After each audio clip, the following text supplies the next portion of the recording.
અંકલેશ્વરમાં ગણેશ મહોત્સવ દરમિયાન કાયદો અને વ્યવસ્થાની પરિસ્થિતિ જળવાઈ રહે તે હેતુથી અંકલેશ્વર વિભાગીય પોલીસ વડા અને ગણેશ મંડળો વચ્ચે બેઠક યોજાઈ હતી, જેમાં કાયદો અને વ્યવસ્થાની પરિસ્થિતિ જળવાઈ રહે તે માટે વિવિધ સૂચનો પોલીસ દ્વારા કરવામાં આવ્યા હતા।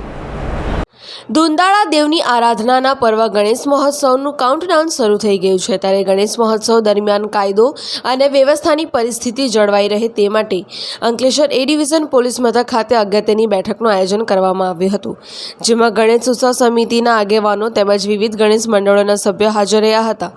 અંકલેશ્વર વિભાગીય પોલીસ વડા ડોક્ટર કુશલ ઓઝાની અધ્યક્ષતા હેઠળ મળેલી બેઠકમાં ગણેશજીની આગમન યાત્રા અને ત્યારબાદ 10 દિવસ સુધી ચાલનાર ગણેશ મહોત્સવ અંગે ચર્ચા વિચારણા કરવામાં આવી હતી। ગણેશ મહોત્સવ દરમિયાન કાયદો અને વ્યવસ્થાની પરિસ્થિતિ જળવાઈ રહે તે માટે વિવિધ સૂચનો પોલીસ દ્વારા કરવામાં આવ્યા હતા, તો ગણેશ મંડળના પ્રશ્નોનું નિરાકરણ લાવવાની પોલીસે ખાતરી આપી હતી। આવનાર ગણેશજીના આગમન માટે અંકલેશ્વર એ ડિવિઝન પોલીસ સ્ટેશનના પીઆઈ ગોયલ સાહેબ અને ડીવાયએસપી સાહેબે અંકલેશ્વરના મંડળોને બોલાવ્યા, એક મીટિંગ કરીને બોલાવ્યા હતા અને કઈ રીતે સારી સુવિધા આપી શકીએ અને આપણે લઈ શકીએ એના માટેની એક ચર્ચા થઈ હતી। સર્વે મંડળોએ પોતાના પ્રશ્ન રજૂ કર્યા હતા અને પીઆઈ સાહેબ અને ડીવાયએસપી સાહેબે ખૂબ સરસ રીતે સુવિધા અપાય એ રીતે એનું એક આયોજન તૈયાર કર્યું હતું।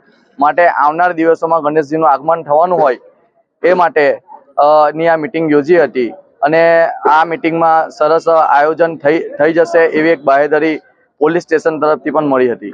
જય ગણેશ।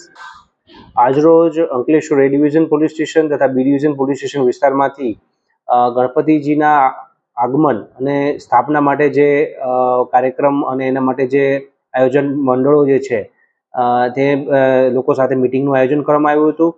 આ જે કાર્યક્રમ જે છે તે ખૂબ જ હર્ષોલ્લાસ સાથે તથા વ્યવસ્થા અને કાયદો જળવાઈ રહે તેના માટે એક પ્રકારના સંકલન માટે પોલીસ દ્વારા આ મિટિંગનું આયોજન કરવામાં આવ્યું હતું, જેમાં મોટી સંખ્યામાં ગણેશ મંડળો દ્વારા હાજરી આપવામાં આવી હતી અને એક સકારાત્મક ચર્ચા અને એને કઈ રીતે વધુ સારી રીતે ઉજવી શકાય તે બાબતેની એક ચર્ચા કરવામાં આવી હતી। પિન્ટુ મોદી, જનસાક્ષી ન્યૂઝ, અંકલેશ્વર।